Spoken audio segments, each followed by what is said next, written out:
Y'all, the Soul Eater anime holds up impeccably. I only watched it for the first time this year, so I speak with zero nostalgia. I was really impressed with it. The series follows the students of the DWMA, a school established to raise aspiring Meisters and their weapons into the ranks of its special forces. We follow Maka and Soul, a Meister weapon duo, and a handful of their classmates as they study, train, and gather the souls of evildoers. It's a pretty standard magic school premise, but its strengths lie in its execution and the robustness of its cast. Despite not really being huge into shonen, I was sold on at least giving it a try based on all the praise it gets for having such a three-dimensional female protagonist, the cutely transparent references it makes to horror cinema, and the fact that it was animated by Bones. And yeah, the anime delivered on all fronts. Maka is a fantastic main character, and her relationships to much of the rest of the cast are all uniquely complex. The show not only has a smattering of fun horror references, but also delivers on its inspirations by having some surprisingly effective horror sequences, and the animation is just as stellar as anything from Bones, heightening the tension and emotion of every narrative apex. Soul Eater is an all-timer ensemble cast-driven shonen, wherein most of its strongest moments aren't even so much in the culmination of an arc or an excellent action sequence, but in the cast interacting with one another in low-stakes circumstances. I would even go so far as to say the series has a lot of problems that I know I shouldn't overlook, but I don't even care because my fondness for its characters so wildly supersedes any complaints. I'll be brief on its faults for the sake of fairness and say that the show comes off unconfident in its wider narrative and how often it shows then tells again, and in how it occasionally leans heavily into more played out shonen tropes. It also suffers when giving time to the few characters who just aren't nearly as compelling as the rest. But even then, the existence of that problem itself belies its greatest asset, its character writing. Death the Kid is a pretty all-encompassing example of the anime's penchant for giving easily understandable character archetypes a few extra layers to really let them flourish and stand out above their contemporaries. I think even people who don't know Soul Eater know the deal with Kid, whose obsessive idiosyncrasies play out in just about every way imaginable. Nerfing your most adept character by giving him crippling neuroses makes for an instant win in my heart. What I like especially about Kid is that his perpetual awareness of his role as the son of the DWMA's headmaster doesn't preclude him from behaving like a young boy. We see him play around with Black Star and Soul and behave in much the same bullheaded fashion as a young teen would. That's one of Soul Eater's coolest aspects too. The main cast are children, and they're allowed to be children. The adult cast are just as important too, with the staff at the Academy getting fleshed out both in relation to and separate from the main cast. Dr. Stein's disorderly relationship to the scientific world and subsequent self-isolation conflicts with his duties as an instructor and a Meister, and contrasts the personality and motivations of his weapon, Spirit. We learn that Death plays up his goofy exterior to keep the Academy's student body at ease, and that he's got a much more serious, bureaucratically minded side under the surface. Even though we don't get a ton of him, in the anime at least, I haven't read the manga, the Wandering Samurai Mifune's got one of the most complex motivations in the whole series, challenging the DWMA's righteousness on a fundamental level.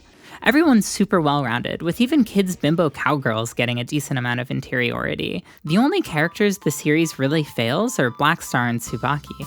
Black Star's weird fixation on surpassing God is never treated as anywhere near as concerning as it always comes off, repeatedly giving him a pass for treating the rest of the cast, especially Maka, with a lot of unreasonable cruelty.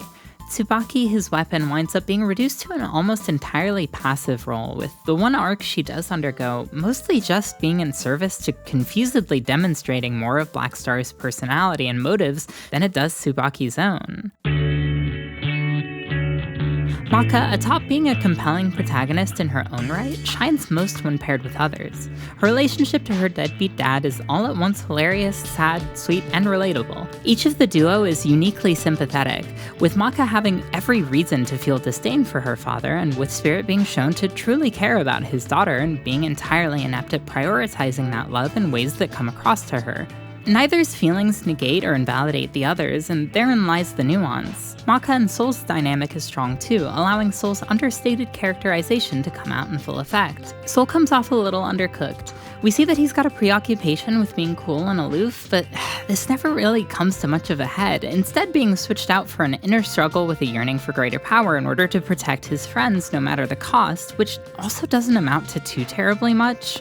When connected back to Maka, however, we see the most interesting facets of those arcs play out. Soul is quick to break down his aloof exterior superior when it's for Maka's benefit, and likewise it's Maka's ability to disarm Soul that removes his internal conflict with the dangerous power he's tempted to tap into. And all of that happens without Soul and Maka's relationship ever being framed as intrinsically romantic. Hell, I'd even say that Maka's dad's relationship to Stein is framed as more romantically charged. Above all, Maka's strengths as a protagonist come out in full force when she's paired with the series' actual, secret, not at all secret best character, Crona.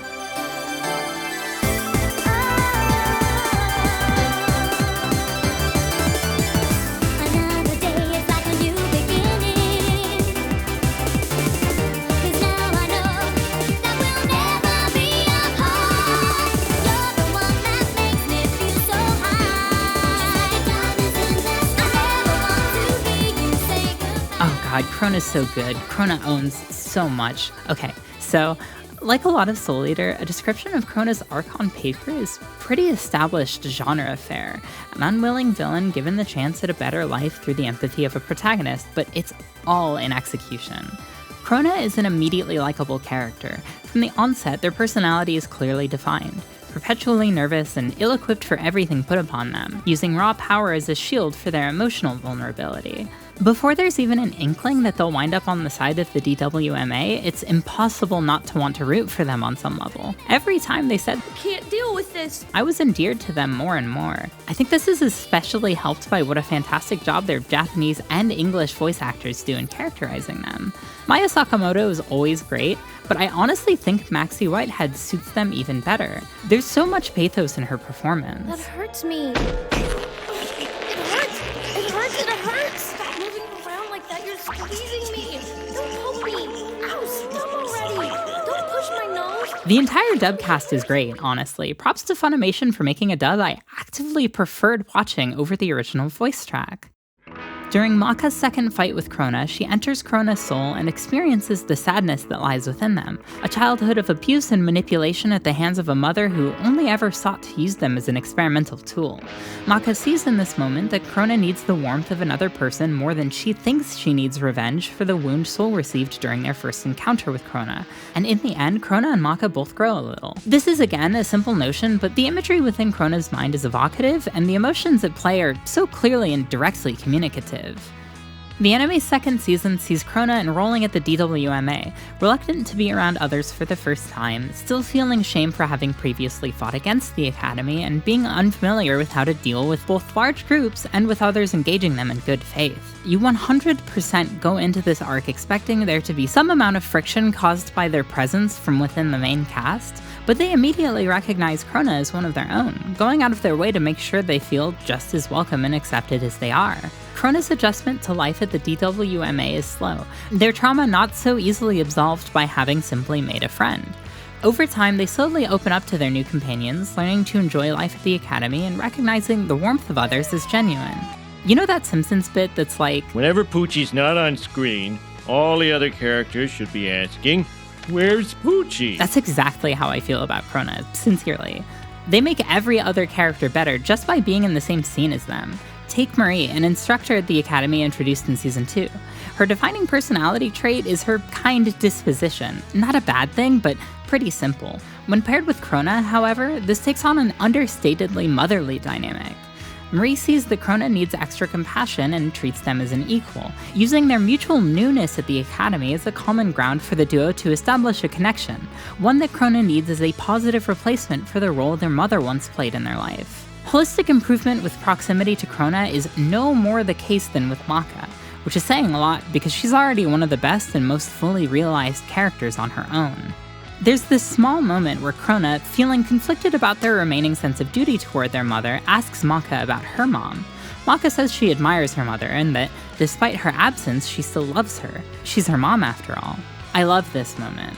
Maka doesn't seem to realize the wider implications of what she says, how such a notion would come across to Crona given their own experiences, despite her meaning well by it. When Crona is later manipulated by their mom into betraying the Academy and is so racked with guilt that they try to wordlessly leave the Academy to live out the rest of their life in solitude, Maka is the first to go after them.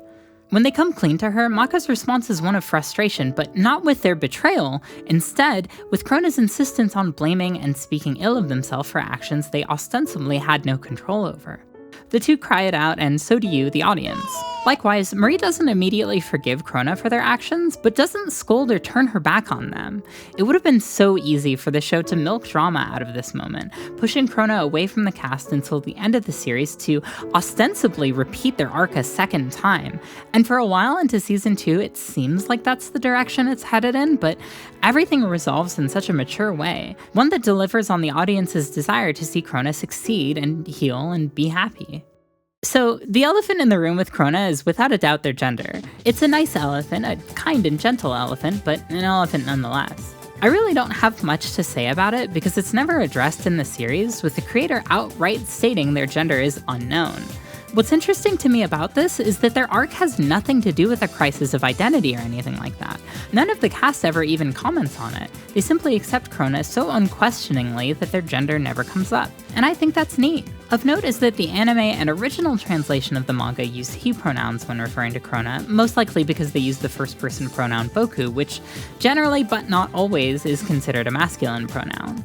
Meanwhile, the recent updated Yen Press translation uses they pronouns. I am plainly disinterested in making a case for Crona's gender one way or the other within the confines of a video essay being broadcast to an unknowable number of strangers, but I'll say that Atsushi Okubo stating Crona's gender is unknown doesn't in any way disprove the possibility that they're non-binary, just that we don't know where they fall on the gender spectrum. Furthermore, I ask that you question what worth there is in trying to deny others the right to view Crona as a rare instance of non-binary representation in mainstream anime.